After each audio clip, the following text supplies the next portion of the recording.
আমি তো বললাম এ মহাজন আমার কি ক্ষতি করে দিল। 4 টেরে আম আনিছি, তাই 1 টেরে আমার ধরো পচা বের হয়েছে। এই দেখেন আপনারা, খালি 1 টেরে আম যদি পচা যদি হয় তাহলে আমার লাভ কি হবে? এখানে আমার জানা মতো লাভ হবে না। তাও আল্লাহ যদি চাই তাও আমার 1000 টাকা ইনকাম হবে এই 4 টেরে রিসিতে। ঠিক আছে, আর আমি এই আম বেচতেছি মাত্র 25 টাকা কেজি।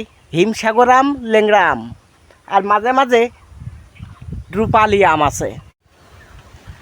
আর টাকা পয়সা যদি না থাকে তাহলে টিন ভাঙা, লোহা ভাঙা, প্লাস্টিক ভাঙা, চেয়ার ভাঙা, নষ্ট মোবাইল এর পরিবর্তে হিমসাগর আম নিতে পারেন।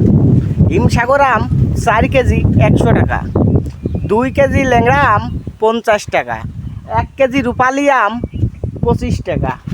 আবার বলি, টিন ভাঙা, লোহা ভাঙা, প্লাস্টিক ভাঙা, চেয়ার ভাঙা, নষ্ট মোবাইল, মাথার চুল, বই খাতা এর পরিবর্তে আপনারা আমার কাছে এই ল্যাংড়া আম নিতে পারেন।